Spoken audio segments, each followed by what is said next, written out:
브로커에 대해서 알아보도록 하겠습니다. 죽음을 무릅쓰고 탈북하는 사람들. 북한에서는 너무나도 생활이 형편이 많이 아니었습니다. 저희 아들이 굶어 죽었습니다. 그리고 그들의 탈북을 돕는 사람들. 우리는 이들을 일명 탈북 브로커라 부른다. 내가 기회를 줘가지고 중국에 있는 브로커한테 전화해가지고 어느 날 몇 시 어느 장소에서 한 명이 넘어온다. 철통 경비 속에서도 탈북을 가능케 하는 유일한 루트 탈북 브로커. 그들은 왜 탈북자들을 돕는 것일까? 신은서의 북한 돋보기, 탈북 브로커가 밝히는 그 은밀한 세계를 집중 해부한다. 오늘부터 새롭게 준비한 신은서의 북한 돋보기 시간입니다. 북한에 대해서 궁금했던 모든 점들을 알아보기 위해서 마련한 코너인데요. 여러분도 아래 나가고 있는 이 번호로 연락 주시면 저희가 이 시간 통해서 집중적으로 궁금한 점들 풀어보도록 하겠습니다. 오늘은 그 첫 시간으로 탈북 브로커에 대해서 알아보도록 하겠습니다. 도움 말씀 주시기 위해 두 분 모셨습니다. 탈북자와 탈북 난민을 10년째 돕고 계시는 탈북난민인권연합의 김용화 회장님, 그리고 북한전략센터 강철환 대표님 나와 계십니다.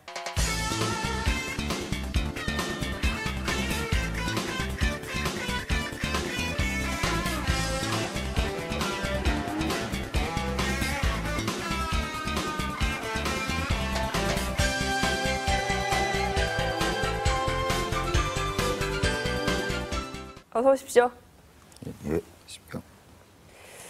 네, 탈북 브로커 하면은 이제 북한을 탈출하는 과정을 도와주는 사람이라는 막연한 생각이 드는데 이제 하나하나 알아보겠지만요. 우선 두 분은 탈북을 하셨을 때 그 당시에 뭐 브로커의 도움을 받으셨는지 당시 상황은 어땠나요? 저희가 나올 때에는 탈북자 자체가 거의 없었어요. 예, 90년대 초만 해도요. 예, 그렇죠. 예, 그때는 아주 드물었기 때문에 예. 뭐 어떻게 가는지도 몰랐고 그야말로 이제 맨 땅에 헤딩하는 식으로 이제 탈북을 하게 됐죠. 네. 사실 뭐 운이 상당히 좋았다고 봐야죠. 예, 근데 지금 같으면 이제 브로커들이 다 이제 알아서 다 안내하지만 그 당시에는 그런 게 없었기 때문에 몇 명 안 됐지만 상당히 어렵게 왔었죠. 제가 탈북할 때는 네. 88년도에 탈북을 했는데 그때는 브로커가 없었기 때문에 그러니까 그때 제가 이 쪽배를 타고 18일 동안 산동에서 태안반도로 들어오기까지 과정. 네. 그러니까 6년이라는 세월을 감옥과 도보로서 전전하다 보니까 저는 과연 브로커라고 할 때 정말 위대한 사람들이다. 저는 그렇게 보고 있습니다. 예, 다만 지금하고 좀 다른 것은 예. 지금은 이제 공안이 막 잡으려고 하잖아요. 또 이제 그 중국 조선족 그 교포들도 탈북자를 신고하면 돈이 나오기 때문에 또 신고도 많이 합니다. 근데 그 당시만 해도 조선족 교포들이 북한 동포들을 굉장히 좀 환대하는 분위기였어요. 굉장히 드물었으니까. 그래서 좀 집에 가면 밥도 해주고 재워도 주고 상당히 우호적인 분위기이기 때문에 그게 좀 좋았죠. 인간적으로. 그래서 아마 숨어있기가 좀 더 용이했다고 봐야죠. 예전에는 이제 탈북해야겠다 결심하면은 목숨을 걸고 그냥 혼자 가고 대신 좀 주변에 도와준 사람들도 있고 안 됐다 이런 환경이었고 잘못되면 대신 또 감옥 가서 고생도 하고 그렇게 험악한 환경이었다는 말씀이신데 지금처럼 어떻게 보면 안내자 역할을 하는 이 브로커는 그럼 언제부터 생긴 건가요? 예, 그러니까 이제 그게 그 북한의 이제 그 식량난이 이제 시작됐죠. 예. 그러니까 김일성 사망, 94년대 김일성이 사망한 이후에 그 배급이 중단됐고, 그래서 아마 94년 이후부터 본격적으로 탈북하시는 분들이 많이 나오기 시작했어요. 초기 때에는 그 기독교 선교사들과 이제 목사님들이 그 선교를 하다가 많이 이제 끌려가다 보니까 이제 이 사람들을 구출해야 되겠다. 네. 그래서 처음에 이제 그분들 중심으로 이제 시작이 된 것이죠. 예. 대한민국 국민이라고 할까? 어쨌든 종교의 그런 명분을 가지고 들어간 사람들이 차마 이 사람들 버리지는 못하겠다. 네. 그렇게 해서 시작됐는데 워낙 인원수가 많다 보니까 여기저기서 요청하는 사람도 많고 해가지고 이 일명 브로커라고 하는 이미지가 제일 초창기 심하게 살아나기 시작한 때가 2000년대부터 시작이 된 겁니다. 그 김동식 목사님을 포함한 몇몇 목사님들이 이렇게 크게 했었어요. 그래서 북한의 이제 국가안전보위부가 이제 김동식 목사님을 그 납치해서 북한에 끌고 갔거든요. 그러니까 이분이 아마 한 70명 정도의 탈북자들을 그 외부로 이제 빼돌린 이제 그런 일을 했죠. 네. 그러니까 북한의 보위부가 이분을 이제 주목하고 있다가 잡아서 북한에 끌고 갔습니다. 그러니까 안승훈 목사님, 뭐 김동식 목사님 이분 두 분들이 이제 납치가 되셨고 네. 그 외에도 이제 많은 분들이 북한의 보위부에 이제 추격을 당하게 됐죠. 보위부에서 납치된 분들은 그 뒤로 어떻게 되셨나요? 그러니까 김동식 목사님 예. 같은 분은 이제 보위부 지하 감옥에서 이제 옥사하셨고요. 그 안승훈 목사님은 이제 조금 전향을 했다고 이제 그렇게 TV에 소개를 했는데 이제 그 이후 소식은 이제 끊긴 상태입니다 지금. 아, 그렇군요. 그러다 보니까 이 북한을 잘 모르는 이제 선교사님들이나 남한 분들이 하기가 참 일이 험악해졌어요. 목숨을 걸어야 되고 그러다 보니까 2000년 이후부터는 그 소위 그 한국인들, 그러니까 한국인들 이제 종교인들이나 이런 분들이 그걸 손을 떼기 시작했습니다. 네. 그러다 보니까 먼저 온 탈북자들이 그 일을 이제 바통을 이제 이어받은 거죠. 탈북민은 안 위험한가요? 마찬가지 아니에요? 그러니까 좀 더 남쪽 사회보다 험악한 사회에서 살았기 때문에 조금 이제 감내하는 능력이 좀 있다고 봐야죠. 또 또 어떻게 그리고 이제 보면, 북한 탈북자들은 같은 우리 또 형제이기 때문에 또 예, 예. 또 이제 가깝기 때문에 또 진심으로 도울 수가 있고 예. 그러다 보니까 아마 자연스럽게 네. 넘어간 것 같아요. 그래도 탈북민들이라고 해도 물론 조금 더 북한에 대해서 잘 알겠지만 위험한 건 마찬가지잖아요. 뭐 탈북 자체도 보위부에서 걸릴 일인데. 현재 나오는 사람들은 북한에서 식량 사정이 그 심각해지면서 직접 자기 가족, 형제 또 주위 사람들이 굶어 죽는 걸 그 시체를 밟고 온 사람들이기 때문에 예, 예. 이 사람들이 마음속엔 오직 살아야 된다. 그 의지가 너무 강했고 또 그게 강하다 보니까 자기가 어느 정도 먹고 살만하니까 가족도 살려야 되겠다. 그러다 보니까 일명 브로커라고 하는 탈북 도우미들 네. 이 사람들도 처음에는 정말 투철한 사명감을 가지고 저는 일했다고 봅니다. 아, 네. 그러니까 이제 탈북자들 네. 유일한 게 뭐냐면 본인이 직접 숨어서 와봤기 때문에 그 경험이 아주 중요한 것이죠. 그래서 좀 더 이제 탈북하신 분들이 브로커라든지 뭐 도우미를 하시는 분들이 좀 더 사고 없이 좀 더 안전하게 좀 들어온다고 봐야죠. 예, 근데 이제 그런 이제 경험이 밑바닥 경험이 없이 하시는 분들은 사고가 꽤 많다고 봐요. 네. 돈이 중요한 게 아니라 사고가 나게 되면 이제 그분들 생명이 또 위험해지기 때문에 그래서 아마 그런 측면에서 또 이제 탈북하신 분들 가운데 상당히 유능한 분들이 그런 일을 하고 있는 분들이 꽤 많다고 봐요. 저도 많은 분들 데리고 예. 이 현지에 가봤는데 이 때로는 이 산에서 굶어 죽은 일가족, 때로는 뭐 총에 맞아 죽은 사람, 예, 예. 탈북자는 죽은 그 시체를 이 가족 같은 마음에서 그걸 묻어까지 주려고 하지만 그 시체 자체가 오염되고 막 썩은 냄새가 악취가 날 때 이쪽 이 탈북 도우미 하는 한국 분들은 벌써 코부터 싸지고 그 장소에 접근하려고 하지 않는 걸 봤을 때 탈북자들의 심정을 이해는 해줄 수가 있지만 그래도 아직까지 거리가 조금 멀기 때문에 너무 가까이에서 그걸 묻어주려고 하지 않는 그 마음을 볼 때 탈북자하고 탈북 도우미하고도 어느 정도 조금 생각이 다르다고 저는 보고 있습니다. 2000년대에 들어서면서부터 이 탈북 도우미, 탈북 브로커라는 그런 업종이라고 해야 되나요? 그런 분들이 생겨났는데 어떤 활동을 주로 하시는 건가요? 그러니까 이제 그 3단계가 있다고 봐요. 네. 그래서 이제 북한에서 두만강 압록강을 건너주는 그 파트가 있고 또 중국 대륙을 이제 횡단하는 파트가 있고 또 중국 대륙에서 이제 몽골이나 동남아로 이제 가는 파트, 이게 세 파트로 나눠져 있습니다. 그래서 이게 처음부터 생겨난 것은 아니고요.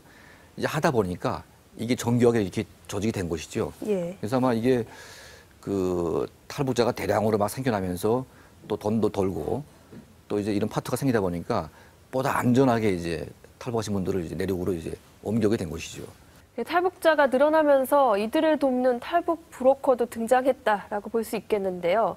그렇다면 여기서 잠깐 실제로 탈북 브로커 일을 하셨던 분을 만나서 왜, 어떻게 탈북민들을 실제로 돕고 있는지 먼저 알아보고 다시 이야기를 나눠보도록 하겠습니다. 어떤 길에서 이렇게 여자분이시는데 탈북을 안내하고 도와주시는 일은? 한국에 왔는데 저희 북한에서 저희 엄마, 저희 가족들이 저에게 전화가 왔어요. 돈을 좀 살기가 힘든데 돈이 좀 나가야 된다는 거예요.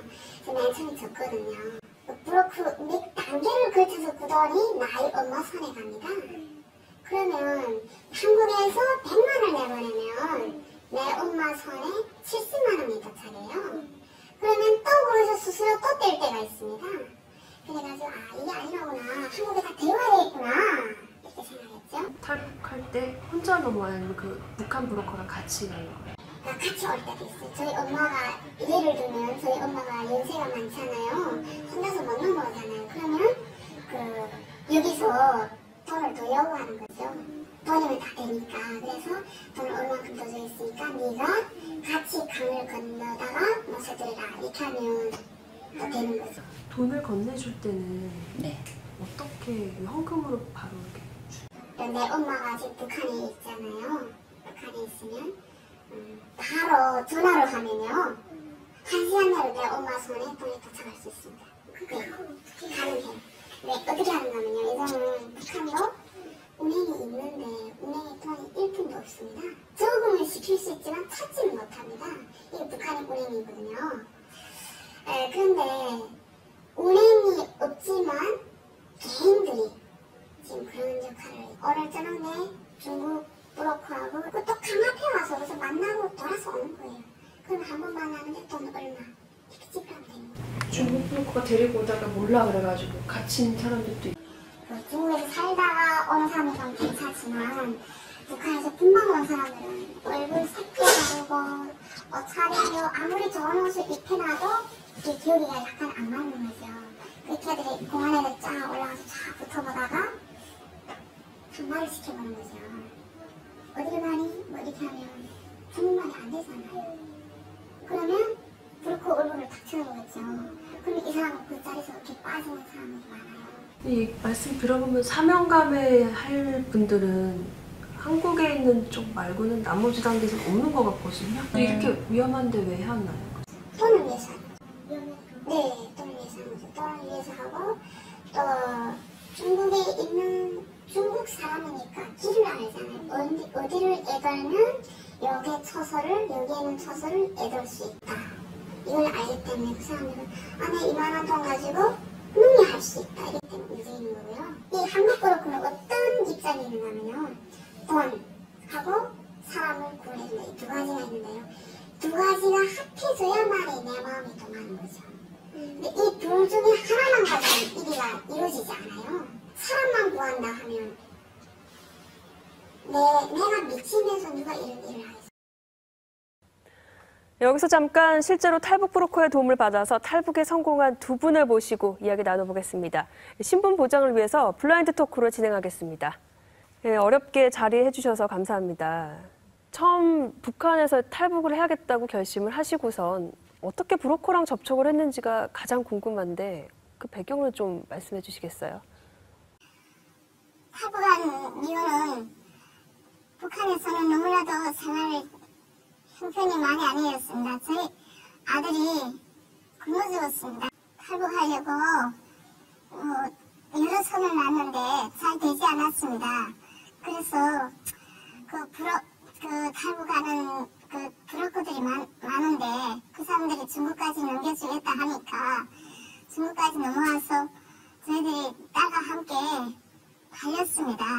근데 이렇게 처음 보는 분을 그냥 믿고 따라오실 수 있었던 건지 좀 무섭지는 않으셨는지도 궁금하거든요. 어떠셨어요? 전 딸과 헤어질 때 머리를 되게 맞았습니다. 온 얼굴에 상처밖에 없었습니다. 그 날은 정신이 잃고 쓰러지는 상태에서 저희 딸을 다른 데 팔아먹고 저를 또 다른 데다 또 팔아먹고 그러니까 양쪽이 다 이렇게 달리다 나니까 각기가 멀리 떨어져 됐습니다. 아, 그러셨어요. 국경 지역에서 넘어올 때는 처음에는 이렇게 뭐 중국에 가가지고 하루에 일을 해가지고 뭐 하루에 중국 돈을 그때 15원씩 번다고 저한테 이렇게 거짓말을 해가지고 속여서 건너왔었어요. 그때 98년도 때는 중국 돈으로 15원이었으면 우리는 북한 돈으로 한 400원 그렇게 되었었어요. 400원이 상황이면 그때는 입살이 1kg가 75원이었고요. 통관료가 25원이었으니까 400에 걸리면 한 열흘 정도, 한 보름 정도 그렇게 먹을 수명이라고 얘기할 수 있죠. 저희가 이론적으로 이 브로커의 단계를 보긴 했는데 각각 상황이 다르다는 설명은 들었습니다. 두 분이 실제로 한국까지 올 때 몇 명의 브로커를 거치셨는지. 두 분 만났습니다. 중국에 한국에 나온 목사쯤의 그 브로커는 저희들이 가족이라도 비용을 절장에 물겠다는 담보만 있으면 넘겨주겠다 했습니다. 그러니까 저희들이 그건 담보하겠다. 그건 우리가 진짜 맹세한다 하니까 저희들을 무조건 받아주었습니다. 저 같은 경우는 북한에서 중국에 올 때 브로커를 만났고, 그리고 중국에서는 한국까지 올 때는 위조 국적으로 해서 들어오는 그런, 위조 국적이라는 거는 중국에서 중국 사람 국적으로 해서 비행기를 타고 한국에 입국하는 거죠. 제가 지금 중국 위조 국적하고 제가 아들까지 함께 오는 게 700만 원. 아직 못 주고 있어요. 네, 말씀 잘 들었습니다. 위험 부담을 안고 어쨌든 한국에 오신 분들 앞으로 편안하게 정착하시길 바라겠습니다. 그리고 또 최근에는 유럽 쪽에서도 브로커를 통해서 정착하는 경우도 있다고 하는데요. 저희가 이들을 직접 만나서 생생한 증언도 확인해 봤습니다.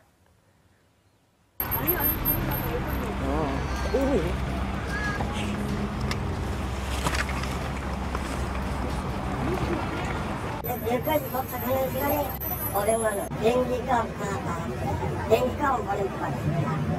그렇거든요.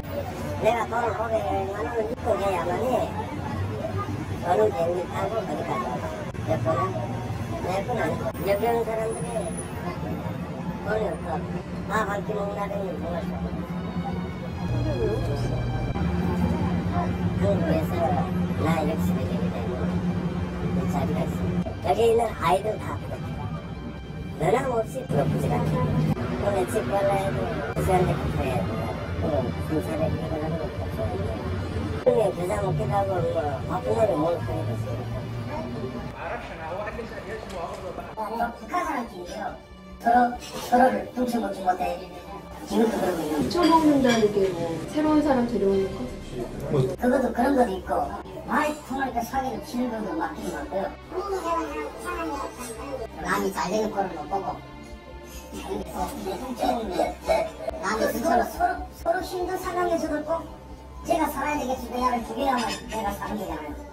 어떻게 꼭 그렇게 하려는 그런 무슨 욕구가 생기나 봐요. 저는 그래서 어쨌든 지금도 그런 상황이 벌어지고 있습니다. 다시 속을 안 한다면 한번만 용서해준다면 네, 갑니다. 정말 이전에 한국 가셔가지고 잘못한 한번 만나서 인터뷰 한번 해보세요. 대부분 사람은 다 갈 겁니다. 막말로 돈 안 갖고 잠적해버렸다. 그럴 때 브로커들 어떻게 해요? 정부가 일정 부분 개입을 해서 이거 조정을 해줘야 되는 것이죠. 근데 돈 번 분 한두 분 때문에 다 돈 버는 건 아닙니다. 가족이 소중하지 돈이 소중한 게 아니기 때문에. 다방 쪽에 들어가서 직접 성매매하는 경우에는 한 7, 800, 잘하면 한 1000만 원 정도. 하루에 나가서 정말 벌어가지고 식당에 나가서 하루에 5천 원, 한 시간에 5천 원씩 벌어가지고 어떻게 살란 말이에요.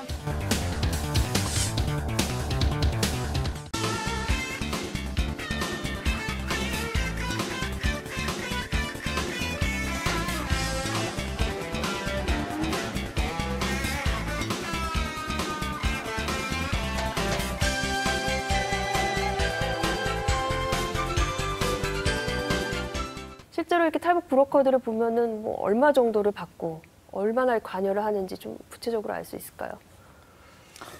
지금 대부분 탈북자들이 한국까지 입국하는데 네. 현재로서는 선부를 먼저 지불할 때는 170만 원 정도, 후불일 경우는 250만 원 정도.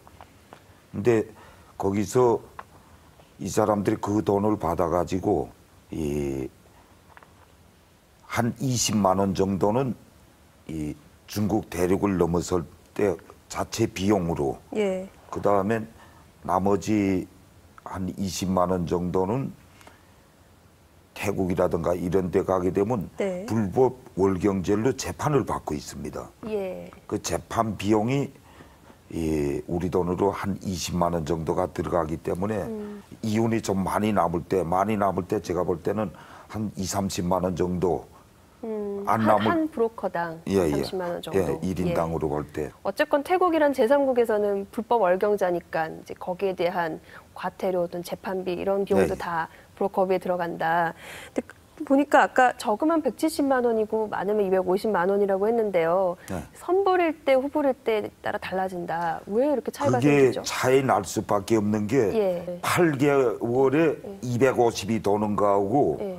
170만 원을 가지고 16명을 살리는 거하고 그 돌아가는 액수가 빠르다 보니까 이 사람들이 오히려 선불이 더 이윤이 남는다고 봐야지요.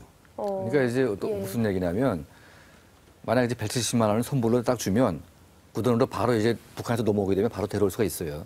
네. 근데 돈이 없는 사람들은 그거 기다려야 되잖아요.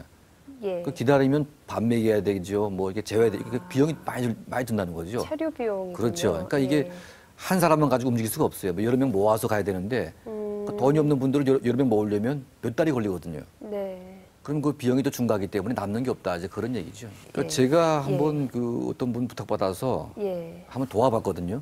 어이구. 예, 도와봤는데 네. 실제로 200만 원이면 굉장히 싼 거더라고요.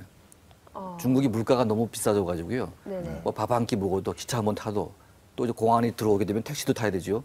그러니까 이런 병 저런 병 해보니까 이거 과연 브로커가 얼마나 남을까? 그렇다면 여기서 잠깐 실제로 탈북 브로커 일을 하셨던 분을 만나서 왜 어떻게 탈북민들을 실제로 돕고 있는지 먼저 알아보고 다시 이야기를 나눠보도록 하겠습니다. 저희 가족이 3명이 오는데요. 거의 1,000만이 들었습니다. 1,000만. 근데 지금은 3명이 오는데 한 2,500만이 들어갈 거예요. 지금. 네. 북한하고 중국까지 오는 이 비용이라고 하죠. 지금은 보통은 500 내지 600만 이 정도고요. 또 중국이 이제 그 안전한 지방에서부터 한국까지 들어오는데 비용이가 작년만 해도 150이면 괜찮았어요. 그런데 올해는 한 2달 전에 200만이었는데 지금 현재는 250만이었습니다. 이 돈을 누구누구 놀아먹는가 하면요. 첫째로 북한에 있는 그 브로커. 그 사람이 먹어야 되고 또 그다음 그 군대가 있잖아요. 군대가 또 먹어야 되고 중국에 있는 이제 마중 나온 중국 조선족 그 브로커가 먹어야 되고 한국에 있는 사람은 이것을 다 이제 분배를 하죠. 그래서 자기 먹을 것도 어느 만큼 챙기고 이 4사람이 놀아먹는 거죠. 이렇게 하는 거죠. 비율이 얼마나 되는지. 그거는 매 사람마다 다릅니다. 돈이 제일 많이 먹는 사람이가요 중국 브로커입니다. 왜냐하면요 강을 건너서 그곳에서부터 안전한 곳까지 북한에서 넘는 것만큼 더 위험한 거죠. 절반 정도 중국에서 가져간다고. 아직 그렇게 생각해야 되죠. 근데 그렇게 브로커비를 안 주는 사람도 있어요. 그래가지고 지금 계좌번호를 줄 테니까 이렇게 이체를 해라 이렇게 하거든요. 근데 이때 이체를 하면 본인도 홀가분하고 좋은데 이제 그 마음이 복잡한 사람들은요.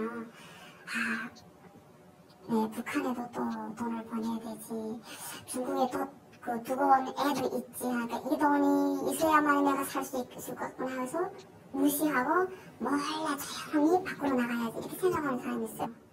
그래가지고 무시하면 또 여기 한국에 있는 그 브로커 아내자들이 예전에 온 지가 5년, 10년 이렇게 연한이 많고 경험도 많잖아요. 이 사람들 어떻게 하든지 또 찾습니다. 그래가지고 돈 못 받았으니까 집에 앞에 가서 이렇게 기다리고 있는 거죠. 이런 경우에 브로커들도 역시 사람이니까 또 사정을 들어보면 내가 조금 양보를 해야 되겠구나 이런 사람들도 가끔 있어요. 좀 악착스러운 브로커도 있고 또 마음이 선량한 사람도 있고 하니까. 가장 안 좋은 경우는 어떤 경우예요? 소송까지 가는 사람도 있습니다. 왜 붙들리고 문제가 많은가 종합적 분석을 좀 해보니까 결국은 돈이 적어서 문제야. 돈 적게 하려고. 그리고 일하는 사람들은 자기들은 더 뭘 하겠지. 현장에 일하는 사람들은 돈을 조금 주고. 그러다 보니까 그 장거리 중국에서 넓은 지역이 넓잖아요. 그 넓은 곳에서 하다못해 동무 삼성이나 혹은 연길에서 떠난다. 그러면 좀 밑에 가려면 며칠 걸리는데 왕복을 하면 일주일 넘어 걸릴 텐데 그 한두 서너 사람 데려가가지고 자기들 활동비 수입 말은 안 된다 이게 이제 그냥 효과가 없기 때문에 사람 열심히 모아가지고 데려가기도 한다고. 그래도 많이 가다 보니까 노출돼 잡히기도 쉽고 또 전략하려고 보니까 또 인식하게 돈 적게 들여서 자기 더 이제 빼고 하려던 문제 생기고 더군다나 금년부터는 어떤 말이 실제적으로 현장에 하고 있느냐 하면은 이 브로커들이 이제 돈을 자기들끼리 싸우는 거야. 그러니까 상대방 그 하는 사람들을 제대로 못 자기들 다 하려고 하는 것 같은데 돈을 줄이다 보니까 직접 그 생명들을 안전하게 목적지까지 데려가는 것이 아니고 그냥 버스를 태워보낸단 말입니다. 말도 안 되거든. 버스 기사 태워보내면서 기사한테 몇 푼 주겠죠. 아마도 이제. 그건 잘 부탁합니다. 그러면은 가다가 안내자 가더라도 붙들릴 수 있고 문제가 생길 수 있는데 그런데 그냥 태워보내면 말이 되나 말이야. 그 생명들을 장난이지. 말도 안 되거든. 그런 건 다 근절해야 되거든. 그러다 보니까 이제 그런 식으로 직접 안 가니까 돈을 적게 줄이는 거지. 그래서 적게 받고 하게 돼요. 그게 서로 경쟁이 치열해지더라 보니까. 그런 브로커 입장에서 보면은 아주 그냥 모든 위험을 감수하고 살려줬는데 돌아가면 소식도 없고 이게 반복되다 보면은 좀 기계적으로 어떻게 보면은 이윤을 추구하다가 그런 면에서 문제가 좀 생길 수 있을 것 같아요. 이유를 추구한다고 생각하는 건 예. 한국에서도 브로커를 잘못 보는 사람들이 시각에서 브로커가 나쁘다. 뭐 이런 취지에서 지금 이 이야기가 나오는 거고. 그러니까 예전에 이제 그 독일 같은 경우 통일되기 전에 동독에서 이제 한 수백만이 이제 서독으로 넘어왔어요. 그러면 서독 정부는 어떻게 했냐면 그 동독 국민을 우리 국민으로 간주하고 네. 동독 국민이 가는 모든 국가는 보호해달라. 서독이 다 도와주겠다.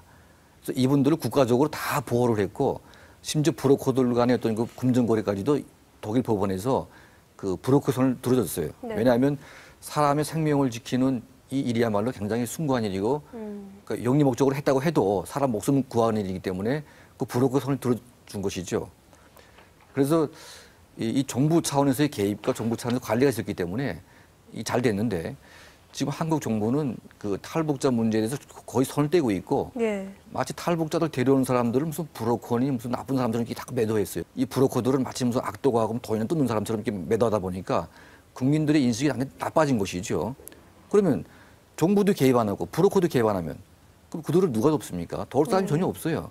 그러면 이제 예. 이 중국 대륙에는 수십만이 지금 막 그 아비규환처럼 사람들이 돌고 있는데 네. 도울 사람이 없다는 것이죠. 돈을 목적으로 하는 브로커도 있긴 있는 거죠. 있겠지요, 물론. 예. 왜냐하면 이제 뭐 사람이 이제 뭐 다 똑같은 사람들은 아니니까, 그러니까 뭐 순수하게 진짜 브로커들 그저 탈북하신 분들을 도우려는 분들도 있고, 또 실제로 과거에 또 이제 그렇게 하신 분들이 또 돈 버는 분들도 있기 때문에. 네네. 근데 돈 번 분 한두 분 때문에 다 돈 버는 건 아닙니다. 예, 그래서 뭐 일부는 돈 벌려고 했겠지만 네네. 하다 보게 되면 돈을 벌려고 했던 분들은 다 떨어져 나갈 수밖에 없어요. 그래서 위험하니까요. 결국은 이제 진심으로 하시는 분들만 남게 되는 것이죠. 아직 우리 제도권 안에서는 이 사람을 살리는 브로커도 일단은 불법 행위를 하는 것으로 치부가 되고 있고 실제로 또 부작용도 있고요. 뭐 탈북자들 잘 모르는 걸 이용해서 좀 사기를 치는 그런 부작용도 나오고 있고 하는데 적어도 뭐 이런 부작용만큼은 좀 없어져야 되지 않을까. 이 문제를 해결하기 위해서 네. 그 북한 인권법이 필요한 것이거든요. 예. 그러니까 북한 인권법에서 탈북자 구출 비용이 나올 수가 있어요. 그러면 이게 정부 차원에서 또 NGO 차원에서 개입이 돼서 이건 국민의 세금이니까 그래서 이 세금을 가지고 정확하게 쓸 수가 있어요. 근데 이거를 아예 방치하다 보니까 네. 그러면 이제 민간 단체가 해야 되는데 민간 단체가 그 많은 비용을 들여서 데려올 수가 없습니다. 예산도 안 나오고요. 예, 그러다 보니까 이런 통제가 안 되는 방치된 상태다 보니까 이제 그런 이제 브로커도 나오게 되고 또 악독 브로커도 나올 수밖에 없는데. 네. 근데 그렇다고 해서 뭐 악독 브로커 한두 명 때문에 전체를 다 그렇게 매도하게 되면 결국은 이제 그 목숨을 구해야 되는 탈북자 대부분이 피해를 보게 되는 이제 그런 결과로 이어지거든요. 근데 지금 창렬로 20대 미만이 팔려다니는 북한 여자애들이 인원수가 7만 명으로 보고 있습니다. 네. 20대 미만. 예? 얼마 전에 저도 정부 측에다 이런 팔려가는 사람들을 좀 도움을 요청하자. 그러니까 하는 소리가 그러면 우리가 그 사람을 샀을 때 영수증을 첨부할 수 있겠네요. 영수증 자체는 노예계약서인데 네. 그걸 그쪽에서 우리가 사면서를 달라. 이거는 한국 정부가 그만큼 탈북자에 대한 그 모든 이 행동, 바라보는 시각 모든 게 달랐기 때문에 이런 정도까지 현재 오지 않았냐. 사람을 구출해 오면은 영수증 끊어와라. 그러면 정부에서도 인정하고 지원하겠다. 이런 답변을 그런 하셨다는 취지로 거예요? 지금 이야기가 나오는 거죠. 최근의 이야기인가요? 네, 최근의 이야기입니다. 아, 정부가 관여해서 이런 문제를 투명하게 하지 않으면 어떤 부작용들이 있는 겁니까? 그냥 뻗대고 보겠다. 예. 그러다 보니까 결국 브로커하고 여기 이 들어온 사람하고 폭력적으로도 이 맞서는 경우가 있고 그러다 보면 또 이 사채업자, 이 돈 받아주는 사람, 돈 떼. 우리나라에 있는 사채업자요? 거기다가 맡겨 버려가지고 아야 좀 힘들게 하는 경우도 있고 계속 찾아가서 시끄럽게 400을 받으라면 너 250 받고 나머지를 받아달라. 근데 그러면 그 짝에서는 또 자기 인권을 침해했다고 하면서 좀 못되게 노는 이런 현상. 브로커들도 자발적으로 내 돈 내겠다고 연락이 오면 그 해결될 수 있는 거죠. 근데 이 사람이 돈을 안 내겠다고 도망가기 시작하면 이 사람도 또 화가 나기 때문에 따라갈 수밖에 없어요. 거기서 또 폭력이 나오게 되고 법으로 가고. 그러니까 이게 정부가 이거를 관리해서 잘 하게 하지 못할 망정 이걸 자꾸 이렇게 방치하다 보니까 이게 엄청난 이제 문제가 생기는 거죠. 여기서 잠깐 실제로 탈북 브로커의 도움을 받아서 탈북에 성공한 두 분을 모시고 이야기 나눠보겠습니다. 저희들이 나와서 그 생활정산비가 3개월에 한 번씩 나오는 돈이 있습니다. 그걸 쓰지 않고 못 왔습니다. 그리고 그 저희들이 나가서 알바를 했어요. 알바를 해서 그 돈 모든 걸 다 거기에 일전도 쓰지 않고 저희들이 집에는 좀 힘든 생활이 들어갔습니다. 저한테 전화를 와서 이렇게 하면 돈을 많이 버니까 한 달이면 누구 마땅하나 뭐 백도 뭐 좋은 것도 살 수 있고 뭐 돈도 이렇게 엄청 버니까 그런데 일을 하지 않겠냐. 실질적으로 전화 오는 뭐 친구들도 있고요. 또 실제 일하는 사람들도 아는 주변 사람들도 있고요. 그냥 도우미로 일할 때는 하루에 평균적으로 10만 원 그렇게 벌면 한 달에 한 300에서 350 그리고 뭐 다방 쪽에 들어가서 직접 성매매하는 경우에는 한 뭐 7, 800 뭐 잘하면 한 1,000만 원 정도까지 번다는 얘기를 들었어요. 아, 진짜군요. 좀 실질적으로 하나원에서 있을 때는 나올 때 보고 비보가 따로 이렇게 있어요. 저 같은 경우는 국적을 취득하고 와서 바로 자수를 해야 되는데 자수를 이렇게 하지 못했고 어떻게 자수해야 되는 것도 몰라가지고요. 시간이 이렇게 가다 보니 1년이 지나서 자수를 했는데 그렇기 때문에 비보가 됐다고 해서 지금 나오니까 지금 저 같은 경우는 상당히 집도 못 받고 어떻게 보면 정말 북한을 떠나서 부모 형제 다 떠나서 한국까지 올 때는 엄청난 걸 각오하고 지금 한국에 왔는데 한국에 왜 오겠어요? 자유를 얻고 북한보다도 더 잘 살려고 왔는데 정부에서는 그럼 차라리 북한 사람을 받아주지를 말든지 왜 이렇게 와가지고 고생스럽게 해주는지 저도 정말 이해가 안 가고요. 부모하고 비보 결정을 따로 내지 말았으면 좋겠습니다. 북한 사람은 다 똑같은 북한 사람이라 하면서 알면서 정말 제대로 이렇게 자수를 안 하는 사람이 어디 있겠어요. 탈북 브로커라는 것은 사람을 살리는 일이기는 하지만 또 정부의 무관심, 또 이것을 악용하는 사람 이런 분들 때문에 어떻게 보면은 목숨 걸고 탈북을 결심했던 분들에게 이중 삼중의 고통을 안겨주고 있는 것이 아닌가 하는 생각이 들어봅니다. 예, 오늘 두 분 모시고 탈북 브로커 이야기 나눠봤습니다. 오늘 감사합니다. 그런 거죠. 탈북민은 안 위험한가요? 마찬가지 아니에요? 그러니까 좀 더 남쪽 사회보다 험악한 사회에서 살았기 때문에 조금 이제 감내하는 능력이 좀 있다고 봐야죠. 또 그리고 이제 북한 탈북자들은 같은 우리 또 형제이기 때문에 또 이제 가깝기 때문에 또 진심으로 도울 수가 있고 그러다 보니까 아마 자연스럽게 넘어간 것 같아요. 그래도 탈북민들이라고 해도 물론 조금 더 북한에 대해서 잘 알겠지만 위험한 건 마찬가지잖아요. 뭐 탈북 자체도 보위부에서 걸릴 일인데. 현재 나오는 사람들은 북한에서 식량 사정이 심각해지면서 직접 자기 가족, 형제 또 주위 사람들이 굶어 죽는 걸 그 시체를 밟고 온 사람들이기 때문에 예, 예. 이 사람들이 마음속엔 오직 살아야 된다. 그 의지가 너무 강했고 또 그게 강하다 보니까 자기가 어느 정도 먹고 살만하니까 가족도 살려야 되겠다. 그러다 보니까 일명 브로커라고 하는 탈북 도우미들 네. 이 사람들도 처음에는 정말 투철한 사명감을 가지고 저는 일했다고 봅니다. 아, 네. 그러니까 이제 탈북자들 네. 유리한 게 뭐냐면 본인이 직접 숨어서 와봤기 때문에 그 경험이 아주 중요한 것이죠. 그래서 좀 더 이제 탈북하신 분들이 브로커라든지 뭐 도우미를 하시는 분들이 좀 더 사고 없이 좀 더 안전하게 좀 들어온다고 봐야죠. 예, 근데 이제 그런 이제 경험이 밑바닥 경험이 없이 하시는 분들은 사고가 꽤 많다고 봐요. 네. 돈이 중요한 게 아니라 사고가 나게 되면 이제 그분들 생명이 또 위험해지기 때문에 그래서 아마 그런 측면에서 또 이제 탈북하신 분들 가운데 상당히 유능한 분들이 그런 일을 하고 있는 분들이 꽤 많다고 봐요. 저도 많은 분들 데리고 예. 현지에 가봤는데 때로는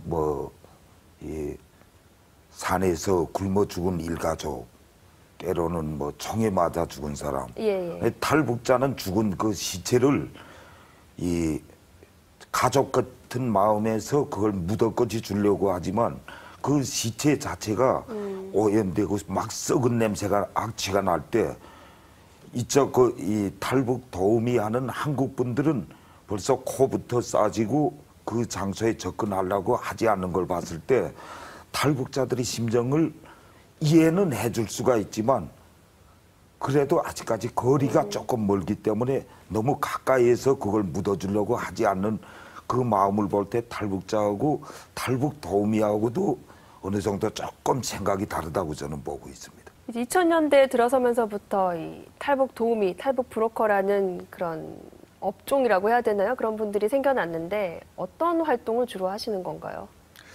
그러니까 이제 그 3단계가 있다고 봐요. 네. 그래서 이제 북한에서 두만강 압록강을 건너주는 그 파트가 있고 또 중국 대륙을 이제 횡단하는 파트가 있고 또 중국 대륙에서 이제 몽골이나 동남아로 이제 가는 파트, 이 세 파트로 나눠져 있습니다. 그래서 이게 처음부터 생겨난 것은 아니고요. 이제 하다 보니까 이게 정교하게 이렇게 조직이 된 것이죠. 예. 그래서 아마 이게 그 탈북자가 대량으로 막 생겨나면서 또 돈도 벌고 또 이제 이런 파트가 생기다 보니까 보다 안전하게 이제 탈북하신 분들을 이제 내륙으로 이제 옮겨오게 된 것이죠. 탈북자가 늘어나면서 이들을 돕는 탈북 브로커도 등장했다라고 볼 수 있겠는데요. 그렇다면 여기서 잠깐 실제로 탈북 브로커 일을 하셨던 분을 만나서 왜, 어떻게 탈북민들을 실제로 돕고 있는지 먼저 알아보고 다시 이야기를 나눠보도록 하겠습니다. 어떤 길에서 이렇게 여자분이시던데 탈북을 안내하고 도와주시는 일은? 한국에 왔는데 저희 북한에서 저희 엄마, 저희 가족들이 저에게 전화가 왔어요. 돈을 좀 살기가 힘든데 돈이 좀 나가야 된다는 거예요. 그래서 맨 처음에 줬거든요. 브로커 몇 단계를 거쳐서 그 돈이 나의 엄마 손에 갑니다. 그러면 한국에서 100만 원 내보내면 내 엄마 손에 70만 원이 도착해요. 그러면 또 거기서 수수료 또 뗄 때가 있습니다. 그래가지고 이게 아니라구나. 한국에 다 데려와야 되겠구나. 이렇게 생각했죠. 탈북할 때 혼자 넘어가는 그 북한 브로커랑 같이 가는 거예요? 같이 올 때도 있어요. 저희 엄마가 예를 들면 저희 엄마가 연세가 많잖아요. 혼자서 못 넘어가잖아요. 그러면 여기서 돈을 더 요구하는 거죠. 돈이면 다 되니까. 그래서 돈을 얼마큼 더 줘 있으니까 네가 같이 강을 건너다가 모셔드리라. 이렇게 하면 또 되는 거죠. 돈을 건네줄 때는 네. 어떻게 현금으로 바로 이렇게? 내 엄마가 지금 북한에 있잖아요. 북한에 있으면 바로 전화를 하면요. 1시간 내로 내 엄마 손에 돈이 도착할 수 있습니다. 그게 가능해요. 왜 어떻게 하는가면요. 예전은 북한도 은행이 있는데 은행에 돈이 1푼도 없습니다. 저금을 시킬 수 있지만 찾지는 못합니다. 이게 북한의 은행이거든요. 그런데 은행이 없지만 개인들이 지금 그런 역할을 오늘 저녁에 중국 브로커하고 또 강 앞에 와서 그래서 만나고 돌아서 오는 거예요. 그럼 한 번 만나는데 돈 얼마 이렇게 지불하면 됩니다. 중국 브로커가 데리고 오다가 몰라 그래가지고 갇힌 사람들도 있고. 중국에 모르겠지만 북한에서 금방 온 사람들은 얼굴 색도 다르고 차림도 아무리 좋은 옷을 입혀놔도 이게 기울기가 약간 안 맞는 거죠. 그 걔들이 공안에서 쫙 올라가서 쫙 붙어보다가 한마를 시켜보는 거죠. 어디를 가니? 뭐 이렇게 하면 그 브로커 아내자들이 예전에 온 지가 5년, 10년 이렇게 연한이 많고 경험도 많잖아요. 이 사람도 어떻게 하든지 또 찾습니다. 그래가지고 돈 못 받았으니까 집에 앞에 가서 이렇게 기다리고 있는 거예요. 이런 경우에 브로커들도 역시 사람이니까 또 사정을 들어보면 내가 조금 양보를 해야 되겠구나 이런 사람들도 가끔 있어요. 좀 악착스러운 브로커도 있고 또 마음이 설레는 사람도 있고 하니까. 가장 안 좋은 경우는 어떤 경우예요? 소송까지 가는 사람도 있습니다. 왜 붙들리고 문제가 많은가 종합적 분석을 좀 많이 해보니까 결국은 돈이 적어서 문제야. 돈 적게 하려고. 그리고 일하는 사람들은 자기들은 더 뭘 하겠지. 현장에 일하는 사람들은 돈을 조금 주고. 그러다 보니까 그 장거리 중국에서 넓은 지역이 넓잖아요. 그 넓은 곳에서 하다못해 동무 삼성이나 혹은 연길에서 떠난다. 그러면 좀 밑에 가려면 며칠 걸리는데 왕복을 하면 일주일 넘어 걸릴 텐데 그 한두 사람, 서너 사람 데려가가지고 자기들 활동비 수입 말은 안 된다 이게 이제 그냥 효과가 없기 때문에 사람 열심히 모아가지고 데려가기도 한다고. 그래도 많이 가다 보니까 노출돼 잡히기도 쉽고 또 전략하려고 보니까 또 인식하게 돈 적게 들여서 자기 더 이제 빼고 하려던 문제 생기고 더군다나 금년부터는 어떤 말이 실제적으로 현장에 하고 있느냐 하면은 이 브로커들이 이제 돈을 자기들끼리 싸우는 거야. 그러니까 상대방 그 하는 사람들을 제대로 못 자기들 다 하려고 하는 것 같은데 돈을 줄이다 보니까 직접 그 생명들을 안전하게 목적지까지 데려가는 것이 아니고 그냥 버스를 태워보낸단 말입니다. 말도 안 되거든. 버스 기사 태워보내면서 기사한테 몇 푼 주겠죠. 아마도 이제 그건 잘 부탁합니다. 그러면은 가다가 안내자 가더라도 붙들릴 수 있고 문제가 생길 수 있는데 그런데 그냥 태워보내면 말이 되나 말이야. 그 생명들을 장난이지. 말도 안 되거든. 그런 건 다 근절해야 되거든. 그러다 보니까 이제 그런 식으로 직접 안 가니까 돈을 적게 줄이는 거지. 그래서 적게 받고 하게 돼요. 그게 서로 경쟁이 치열해지더라 보니까. 그런 브로커 입장에서 보면은 아주 그냥 모든 위험을 감수하고 살려줬는데 돌아가면 소식도 없고 이게 반복되다 보면은 좀 기계적으로 어떻게 보면은 이윤을 추구하다가 그런 면에서 문제가 좀 생길 수 있을 것 같아요. 이유를 추구한다고 생각하는 건 예. 한국에서도 브로커를 잘못 보는 사람들이 시각에서 브로커가 나쁘다. 뭐 이런 취지에서 지금 이 이야기가 나오는 거고. 그러니까 예전에 이제 그 독일 같은 경우 통일되기 전에 동독에서 이제 한 수백만이 이제 소독으로 넘어왔어요. 그러면 소독 정부는 어떻게 했냐면 그 동독 국민을 우리 국민으로 간주하고 네. 동독 국민이 가는 모든 국가는 보호해달라. 소독이 다 도와주겠다. 그래서 이분들을 국가적으로 다 보호를 했고 심지어 브로커들 간의 어떤 그 금전거래까지도 독일 법원에서 그 브로커 손을 들어줬어요. 네. 왜냐하면 사람의 생명을 지키는 이 일이야말로 굉장히 숭고한 일이고 그러니까 영리 목적으로 했다고 해도 사람 목숨 구하는 일이기 때문에 그 브로커 손을 들어준 것이죠. 그래서 이 정부 차원에서의 개입과 정부 차원에서 관리가 있었기 때문에 잘 됐는데 지금 한국 정부는 그 탈북자 문제에 대해서 거의 손을 떼고 있고 예. 마치 탈북자들 데려오는 사람들은 무슨 브로커니 무슨 나쁜 사람들은 이렇게 자꾸 매도했어요. 이 브로커들은 마치 무슨 악도가하고 돈이나 뜯는 사람처럼 이렇게 매도하다 보니까 국민들의 인식이 나빠진 것이죠. 그러면 정부도 개입 안 하고 브로커도 개입 안 하면 그럼 그들을 누가 돕습니까? 도울 사람이 전혀 없어요. 그러면 이제 예. 이 중국 대륙에는 수십만이 지금 막 그 아비규환처럼 사람들이 돌고 있는데 네. 도울 사람이 없다는 것이죠. 돈을 목적으로 하는 브로커도 있긴 있는 거죠. 있겠지요, 물론. 예. 왜냐하면 이제 뭐 사람이 이제 뭐 다 똑같은 사람들은 아니니까, 그러니까 뭐 순수하게 진짜 브로커들 그저 탈북하신 분들을 도우려는 분들도 있고, 또 실제로 과거에 또 이제 그렇게 하신 분들이 또 돈 버는 분들도 있기 때문에. 네네. 근데 돈 번 분 한두 분 때문에 다 돈 버는 건 아닙니다. 예, 그래서 뭐 일부는 돈 벌려고 했겠지만 네네. 하다 보게 되면 돈을 벌려고 했던 분들은 다 떨어져 나갈 수밖에 없어요. 그래서 위험하니까. 결국은 이제 진심으로 하시는 분들만 남게 되는 것이죠. 아직 우리 제도권 안에서는 이 사람을 살리는 브로커도 일단은 불법 행위를 하는 것으로 치부가 되고 있고 실제로 또 부작용도 있고요. 뭐 탈북자들 잘 모르는 걸 이용해서 좀 사기를 치는 그런 부작용도 나오고 있고 하는데 적어도 뭐 이런 부작용만큼은 좀 없어져야 되지 않을까. 이 문제를 해결하기 위해서 네. 그 북한 인권법이 필요한 것이거든요. 예. 그러니까 북한 인권법에서 탈북자 구출 비용이 나올 수가 있어요. 그러면 이게 정부 차원에서 또 NGO 차원에서 개입이 돼서 이건 국민의 세금이니까 그래서 이 세금을 가지고 정확하게 쓸 수가 있어요. 근데 이거를 아예 방치하다 보니까 네.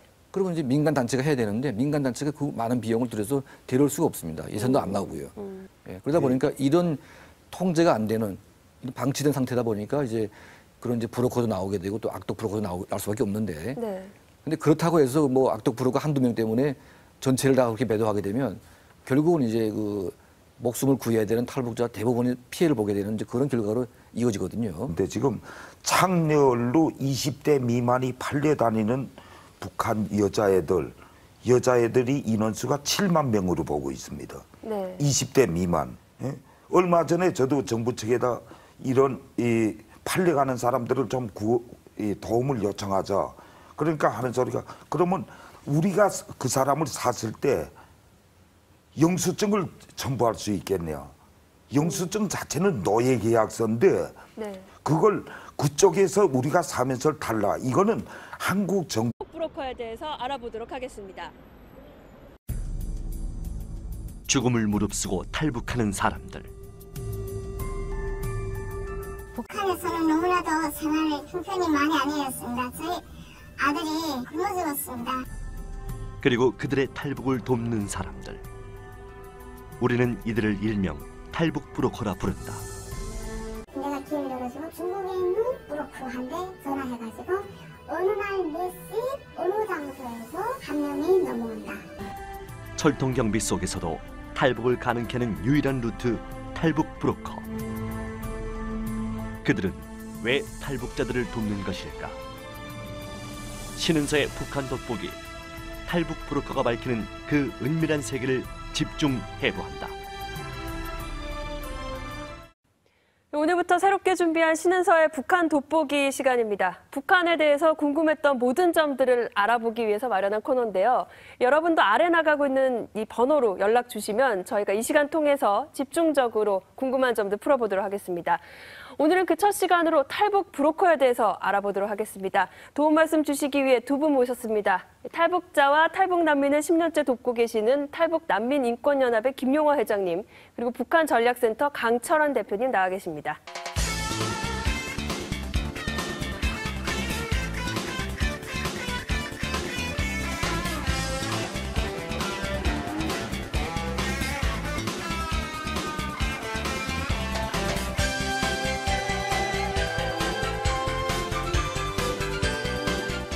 어서 오십시오. 예. 네, 탈북 브로커 하면은 이제 북한을 탈출하는 과정을 도와주는 사람이라는 막연한 생각이 드는데 이제 하나하나 알아보겠지만요. 우선 두 분은 탈북을 하셨을 때 그 당시에 뭐 브로커의 도움을 받으셨는지 당시 상황은 어땠나요? 저희가 나올 때에는 탈북자 자체가 거의 없었어요. 예, 그러다 90년대 초만 해도요. 예, 그렇죠. 예, 그때 아주 드물었기 때문에 예. 뭐 어떻게 가는지도 몰랐고 그야말로 이제 맨 땅에 헤딩하는 식으로 이제 탈북을 하게 됐죠. 네. 사실 뭐 운이 상당히 좋았다고 봐야죠. 예, 근데 지금 같으면 이제 브로커들이 다 이제 알아서 다 안내하지만 그 당시에는 그런 게 없었기 때문에 몇 명 안 됐지만 상당히 어렵게 왔었죠. 제가 탈북할 때는 네. 88년도에 탈북을 했는데 그때는 브로커가 없었기 때문에 그러니까 그때 제가 이 쪽배를 타고 18일 동안 산동에서 태안반도로 들어오기까지 과정. 네. 그러니까 6년이라는 세월을 감옥과 도보로서 전전하다 보니까 저는 과연 브로커라고 할 때 정말 위대한 사람들이다. 저는 그렇게 보고 있습니다. 예, 다만 지금하고 좀 다른 것은 예. 지금은 이제 공안이 막 잡으려고 하잖아요. 또 이제 그 중국 조선족 그 교포들도 탈북자를 신고하면 돈이 나오기 때문에 또 신고도 많이 합니다. 근데 그 당시만 해도 조선족 교포들이 북한 동포들을 굉장히 좀 환대하는 분위기였어요. 굉장히 드물었으니까. 그래서 좀 집에 가면 밥도 해주고 재워도 주고 상당히 우호적인 분위기이기 때문에 그게 좀 좋았죠. 인간적으로. 그래서 아마 숨어있기가 좀 더 용이했다고 봐야죠. 예전에는 이제 탈북해야겠다 결심하면은 목숨을 걸고 그냥 혼자 가고 대신 좀 주변에 도와준 사람들도 있고 안 됐다 이런 환경이었고 잘못되면 대신 또 감옥 가서 고생도 하고 그렇게 험악한 환경이었다는 말씀이신데 지금처럼 어떻게 보면 안내자 역할을 하는 이 브로커는 그럼 언제부터 생긴 건가요? 예. 예, 그러니까 이제 그게 그 북한의 이제 그 식량난이 이제 시작됐죠. 예. 그러니까 김일성 사망, 94년대 김일성이 사망한 이후에 그 배급이 중단됐고, 그래서 아마 94년 이후부터 본격적으로 탈북하시는 분들이 많이 나오기 시작했어요. 초기 때에는 그 기독교 선교사들과 이제 목사님들이 그 선교를 하다가 많이 이제 끌려가다 보니까 이제 이 사람들을 구출해야 되겠다. 네. 그래서 처음에 이제 그분들 중심으로 이제 시작이 된 것이죠. 예. 대한민국 국민이라고 할까, 그 예, 예. 어쨌든 종교의 그런 명분을 가지고 들어간 사람들이 차마 이 사람들 버리지는 못하겠다. 네. 그렇게 해서 시작되는데 워낙 인원수가 많다 보니까 여기저기서 요청하는 사람도 많고 해가지고 이 일명 브로커라고 하는 이미지가 제일 초창기 심하게 살아나기 시작한 때가 2000년대부터 시작이 된 겁니다. 그 김동식 목사님을 포함한 예. 몇몇 목사님들이 이렇게 크게 했었어요. 그래서 북한의 이제 국가안전보위부가 이제 김동식 목사님을 그 납치해서 북한에 끌고 갔거든요. 그러니까 이분이 아마 한 70명 정도의 탈북자들을 그 외부로 이제 빼돌린 이제 그런 일을 했죠. 네. 그러니까 북한의 보위부가 이분을 이제 주목하고 있다가 잡아서 북한에 끌고 갔습니다. 그러니까 안승훈 목사님, 뭐 김동식 목사님 이분 두 분들이 이제 납치가 되셨고, 네. 그 외에도 이제 많은 분들이 북한의 보위부에 이제 추격을 당하게 됐죠. 보위부에서 납치된 분들은 그 뒤로 어떻게 되셨나요? 그러니까 김동식 목사님 예. 같은 분은 이제 보위부 지하 감옥에서 이제 옥사하셨고요. 그 안승훈 목사님은 이제 조금 전향을 했다고 이제 그렇게 TV에 소개를 했는데 이제 그 이후 소식은 이제 끊긴 상태입니다 지금. 그렇군요. 그러다 보니까 이 북한을 잘 모르는 이제 선교사님들이나 남한 분들이 하기가 참 일이 험악해졌어요. 목숨을 걸어야 되고 그러다 보니까 2000년 이후부터는 그 소위 한국인들, 그러니까 한국인들 이제 종교인들이나 이런 분들이 그걸 손을 떼기 시작했습니다. 네. 그러다 보니까 먼저 온 탈북자들이 그 일을 이제 바통을 이제 이어받. 한국말이 안 되잖아요. 그러면 브로커 얼굴을 닥치는 거겠죠. 그럼 이 사람은 그 자리에서 이렇게 빠지는 사람이 많아요. 이 말씀 들어보면 사명감에 할 분들은 한국에 있는 쪽 말고는 나머지 단계에서 없는 것 같거든요. 이렇게 위험한데 왜 하나요? 돈을 위해서 하는 거죠. 네, 돈을 위해서 하는 거죠. 돈을 위해서 하고 또 중국에 있는 중국 사람이니까 길을 알잖아요. 어디를 애돌면 여기에 처소를, 여기에는 처소를 애돌 수 있다. 이걸 알기 때문에 그 사람들은 나 이만한 돈 가지고 능리할 수 있다. 이렇게 때문에 움직이는 거고요. 이 한국 브로커는 어떤 입장이 있느냐면요. 돈하고 사람을 구해준다. 이 두 가지가 있는데요. 두 가지가 합해져야만이 내 마음이 통하는 거죠. 근데 이 둘 중에 하나만 가지고 일이가 이루어지지 않아요. 사람만 구한다 하면 내가 미치면서 누가 이런 일을 하겠어. 여기서 잠깐 실제로 탈북 브로커의 도움을 받아서 탈북에 성공한 두 분을 모시고 이야기 나눠보겠습니다. 신분 보장을 위해서 블라인드 토크로 진행하겠습니다. 네, 어렵게 자리해 주셔서 감사합니다. 처음 북한에서 탈북을 해야겠다고 결심을 하시고선 어떻게 브로커랑 접촉을 했는지가 가장 궁금한데 그 배경을 좀 말씀해 주시겠어요? 탈북한 이유는 북한에서는 너무나도 생활 형편이 많이 아니었습니다. 저희 아들이 굶어 죽었습니다. 탈북하려고 여러 손을 놨는데 잘 되지 않았습니다. 그래서 탈북하는 그 브로커들이 많은데 그 사람들이 중국까지 넘겨주겠다 하니까 중국까지 넘어와서 저희들이 딸과 함께 달렸습니다. 근데 이렇게 처음 보는 분을 그냥 믿고 따라오실 수 있었던 건지 좀 무섭지는 않으셨는지도 궁금하거든요. 어떠셨어요? 전 딸과 헤어질 때 머리를 되게 맞았습니다. 온 얼굴에 상처밖에 없었습니다.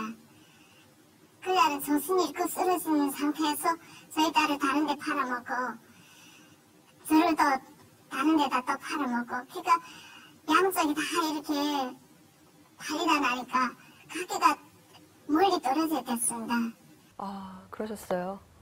국경 지역에서 넘어올 때는 처음에는 이렇게 뭐 중국에 가가지고 하루에 일을 해가지고 뭐 하루에 중국 돈을 그때 15원씩 번다고 저한테 이렇게 거짓말을 해가지고 속여서 건너왔었어요.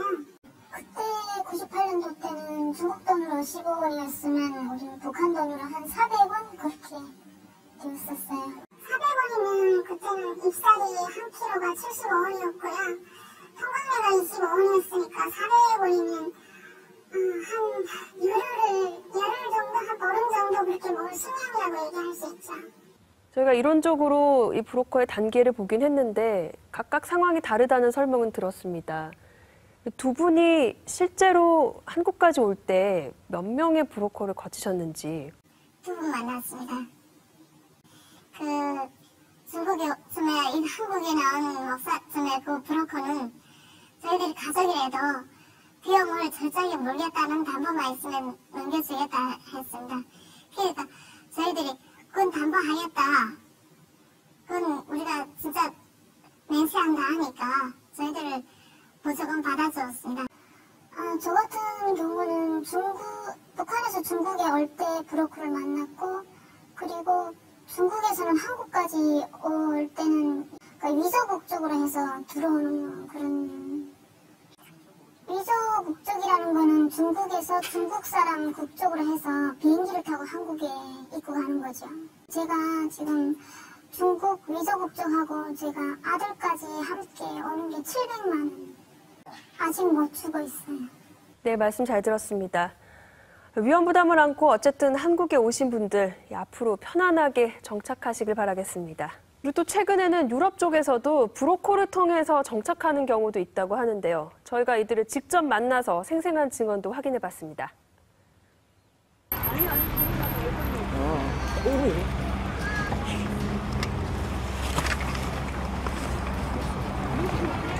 여기까지 도착하는 시간에 500만 원. 비행기값 비행기값은 보내줄 것 같아. 그렇거든. 내가 돈을 500만 원을 입금해야만이 너는 비행기 타고 거기까지 와. 여권은 아니고. 여기 오는 사람들이 돈이 없어. 밥 한 끼 먹는다더니 돈을 써. 한국에서 나 60이 되기 때문에 자리가 있어. 여기 있는 아이들 다 그렇게 변함없이 부럽지가 않아. 오늘 집 갈라 해도 그 시간대 갚아야 돼. 군사대 이걸 하는 것도 없어. 그냥 겨자 먹기도 하고 뭐 바쁜 거를 뭘 하게 됐으니까. 북한 사람끼리요. 서로를 뚱쳐먹지 못해. 지금도 그러고 있는. 훔쳐먹는다는 게 뭐 새로운 사람 데려오는 거? 그것도 그런 것도 있고 많이 통하니까 사기를 치는 것도 많긴 많고요. 남이 잘 되는 꼴을 못 보고 남이 서로 힘든 상황에서도 꼭 제가 살아야 되겠습니다를 죽여야만 내가 사는 거잖아요. 어째서 믿고 그렇게 하려는 그런 무슨 욕구가 생기나 봐요. 저는 그래서 어쨌든 지금도 그런 상황이 벌어지고 있습니다. 다시 처벌을 안 한다면 한번만 용서해준다면 네, 갑니다. 정말 이따가 한국 가셔가지고 잘못한 한번 만나서 인터뷰 한번 해보세요. 대부분 사람은 다 갈 겁니다. 막말로 돈 안 갖고 잠적해버렸다. 그럴 때 브로커들은 어떻게 해요? 정부가 일정 부분 개입을 해서 이거 조정을 해줘야 되는 것이죠. 근데 돈 번 분 한두 분 때문에 다 돈 버는 건 아닙니다. 가족이 소중하지 돈이 소중한 게 아니기 때문에. 가방 쪽에 들어가서 직접 성매매하는 경우에는 한 뭐 7, 800, 뭐 잘하면 한 1000만 원 정도. 하루에 나가서 정말 벌어가지고 식당에 나가서 하루에 5,000원, 한 시간에 5,000원씩 벌어가지고 어떻게 살란 말이에요.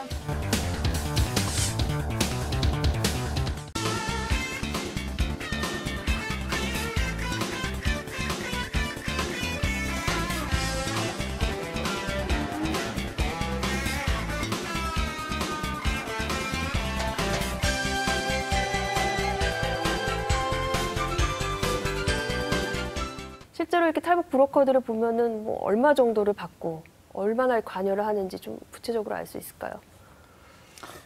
지금 대부분 탈북자들이 한국까지 입국하는데 네. 현재로서는 선불을 먼저 지불할 때는 170만 원 정도, 후불일 경우는 250만 원 정도. 근데 거기서 이 사람들이 그 돈을 받아가지고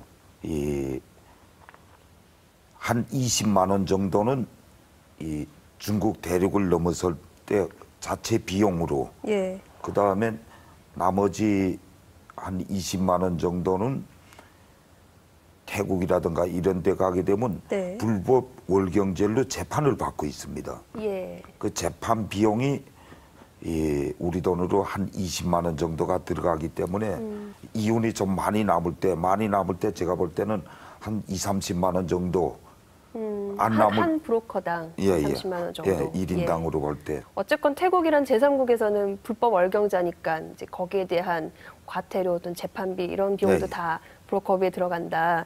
근데 보니까 아까 적으면 170만 원이고 많으면 250만 원이라고 했는데요. 네. 선불일 때 후불일 때 따라 달라진다. 왜 이렇게 차이가 그게 생기죠? 차이 날 수밖에 없는 게 예. 8개월에 250이 도는 거하고 예. 170만 원을 가지고 16명을 살리는 거하고 그 돌아가는 액수가 빠르다 보니까 이 사람들이 오히려 선불이 더 이윤이 남는다고 봐야죠. 그러니까 이제 예. 무슨 얘기냐면 만약에 이제 170만 원을 선불로 딱 주면 그 돈으로 바로 이제 북한에서 넘어오게 되면 바로 데려올 수가 있어요. 네. 근데 돈이 없는 사람들은 그거 기다려야 되잖아요. 예. 그 기다리면 밥 먹여야 되죠. 뭐 이게 재워야 돼. 그 비용이 많이 든다는 거죠. 체류 비용이 그렇죠. 그러니까 이게 한 사람만 가지고 움직일 수가 없어요. 뭐 여러 명 모아서 가야 되는데 그 돈이 없는 분들을 여러 명 모으려면 몇 달이 걸리거든요. 네. 그럼 그 비용이 더 중과하기 때문에 남는 게 없다. 이제 그런 얘기죠. 그러니까 예. 제가 한번 그 어떤 분 부탁받아서 예. 한번 도와봤거든요. 어이구. 예, 도와봤는데 네. 실제로 200만 원이면 굉장히 싼 거더라고요. 어. 중국이 물가가 너무 비싸져 가지고요. 네네. 뭐 밥 한 끼 먹어도 기차 한번 타도 또 이제 공항에 들어오게 되면 택시도 타야 되죠. 그러니까 이런 병 저런 병 해보니까 이거 과연 브로커가 얼마나 남을까?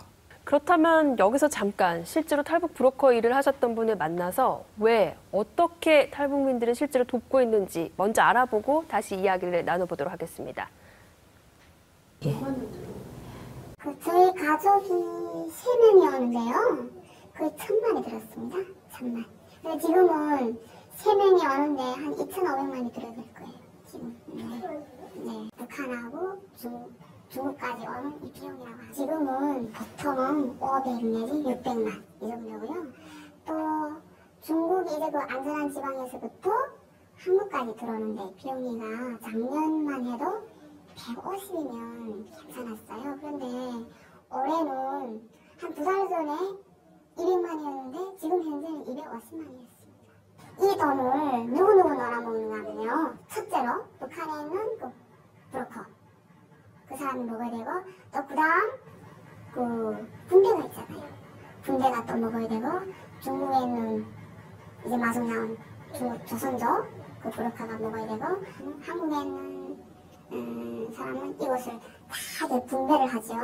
그래서 자기 먹을 것도 어느 만큼 챙기고 이 4사람이 놀아먹는 거죠. 이렇게 하는 거죠. 비율이 얼마나 되는지. 그거는 매 사람마다 다릅니다. 돈이 제일 많이 먹는 사람이가요. 중국 브로커입니다. 왜냐하면요. 강을 건너서 그곳에서부터 안전한 곳까지 북한에서 넘는 것만큼 더 위험한 거죠. 절반 정도는 중국에서 가져간다고. 아직 그렇게 생각해야 되죠. 근데 그렇게 브로커비를 안 주는 사람도 있어요. 그래가지고 지금 계좌번호를 줄 테니까 이렇게 이체를 해라 이렇게 하거든요. 근데 이때 이체를 하면 본인도 홀가분하고 좋은데 이제 그 마음이 복잡한 사람들은요. 네, 북한에도 또 돈을 보내야 되지. 중국에 또 그 두고 온 애도 있지. 그러니까 이 돈이 있어야만 내가 살 수 있을 것 같구나 해서 무시하고 몰래 조용히 밖으로 나가야지 이렇게 생각하는 사람이 있어요. 그래가지고 무시하면 또 여기 한국에 있는 그